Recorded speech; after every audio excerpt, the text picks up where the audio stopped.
So the next thing we're going to talk about is the big one, hormones. Anybody recognize this woman? Any resemblance to anyone in this audience at any time in their life is purely coincidental. This is not really me. I love this. I love this because it is not really you. When you're in this state, it is not really you. And if you only understood that 80% of the women in this country are going through the same thing. But you think it's you, your husband thinks it's you, your kids think it's you, your boyfriend thinks it's you, but it's not you. It's just the chemical imbalance that you're suffering from. Mature follicle, then it will pop out right here, and that's ovulation. That should happen on the 14th day of every month in the perfect world. Then, and here's the key, when that happens, right here from the corpus luteum, progesterone is released for the next 14 days. About 20 milligrams a day is released. Okay? So, here's the problem. Anything that affects ovulation is going to affect what? Progesterone production. Here's where the imbalance comes from, folks.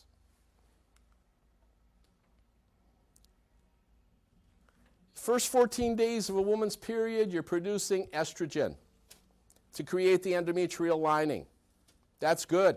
Estrogen's good. You need it. However, estrogen cannot go unopposed in the human body. Unopposed estrogen is harmful. Unopposed estrogen is what the problem is. It has to be balanced with progesterone. It's the same thing as acidity and alkalinity. Acidity, we have to have it or else we'd be way too alkaline. We have to have both. But unopposed acidity, as we already explained, will cause imbalances in your pH that'll mess up your body. Same thing here. So you produce estrogen for the first 14 days to create the endometrial lining. Then, if you ovulated, you produce progesterone for the next 14 days and you're happy, okay? Everything's beautiful, right? Harmony. However, if you do not produce an egg for whatever reason and that progesterone is not released, crazy time for the next 14 days because when you got unopposed estrogen in your body, that's when you go crazy, ladies, okay? That's when that woman comes out that we just saw. That's an unopposed estrogen fit. So what affects ovulation? Simple. Emotions, stress. Stress is a big factor. Nutrition. You're not healthy, right? So you're not going to produce an egg. You're not going to ovulate. And ovulatory cycles. Now here, this is a big one because many women between the ages of 30 and 50 don't have ovulation every month. They have periods, but just because you have a period doesn't mean you ovulated, okay?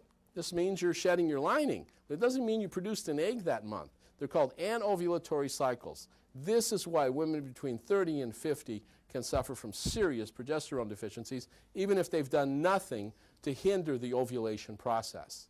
It's a natural, irregular cycle. And then birth control pills and shots, well, now we're really messing with the plumbing. I know a young lady at 19, she got the shot, gained 100 pounds, unexplained, then had cervical cancer 2 years later. Hysterectomies, it's all gone, right? You're not going to ovulate. And of course, good old-fashioned menopause. Symptoms of hormone imbalance for women, progesterone deficiency and estrogen dominance. And here's some simple symptoms. Irritability, you're irritable. Okay? You're prickly, one woman suggested I say. Prickly. You sweat the small stuff. Anxiety attacks, hot and cold flashes. Somebody said that their room was like a hurricane. Their wife had so many fans going in the room. You walked in and it's like it was a wind tunnel. Sensitive breasts and sensitive skin. I had a woman tell me, I don't want to be touched. Don't touch me, okay? She tells her husband this, not me. Depression, insomnia, can't sleep, tossing and turning, can't sleep. Weight gain, unexplained. Migraines. How come it's only women that get migraines, ladies? Do you know guys that have a migraine every day? Do you guys know guys that carry around Midol in their, carry Midol in their pockets? I mean, maybe 1 out of 10, maybe 1 out of 100, but it's a hormone thing. Night sweats. Night sweats. Have women say, oh yeah, I wake up, I mean, everything's drenched. You hear that all the time, okay? Progesterone deficiency. So those are some of the symptoms. Here's the consequences, serious consequences. You let these states go on for any period of time, this deficiency, here's what can happen. Breast and uterine cancer. And the simple explanation is you've got too much estrogen, the body's going to take it and deposit it as cysts. It's got to get it out of your system somehow because your liver can't process it. So it'll deposit it as cysts, which can become malignant. Gallbladder problems. I was with a young lady the other day. She had her gallbladder out. Estrogen will thicken your bile, thickens the bile. That's why women are getting their gallbladders out left and right in this country now. Young girls, 15 years old to 50, it doesn't make any difference. And she was sitting there, and she looked at her mother and said, Mom, she goes, I didn't have a period 1 year before I had the gallbladder problems. Underactive thyroid, that happens when there's too much estrogen, not enough progesterone. How many women are diagnosed with underactive thyroids? Rampant now in this country. Yeast infections. Underactive thyroid depresses the immune system. Candida grows in your body. It flourishes. Acid reflux, leg cramps, athlete's foot. Again, migraines, chronic fatigue, all of those things are symptoms of yeast infections. Osteoporosis. Progesterone is essential for bone formation. And alcohol dependence. Women who never drank in their life think about going and get a bottle of whiskey. Okay? And the reason being is because not enough progesterone will cut off the serotonin to the brain, which is your feel-good transmitter. And this is a study. I won't get into all the details of the study. This is clinically proven with a group of women who were diagnosed as progesterone deficient and their alcohol dependence. And so what do? They self-medicate to get a little temporary relief, get a little release of serotonin for the moment by turning to alcohol. Women who never touched a drop in their life. And here's the big one, ladies. Myelin sheath deterioration, carpal tunnel, fibromyalgia, and multiple sclerosis. These are myelin sheath deterioration issues. Myelin sheath is the insulation around your nerves.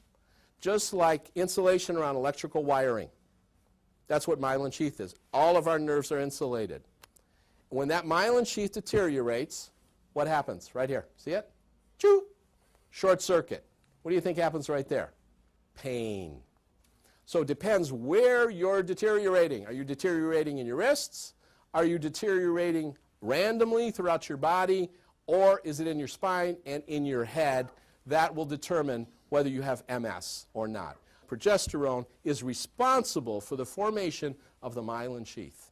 And if you didn't have enough problems already, now you got to deal with the environment. Xenoestrogens, that means false estrogen. Your body receives them just like estrogen. And some of these are 30,000 times stronger than the estrogen in your body. Okay, men, you got to deal with this stuff too.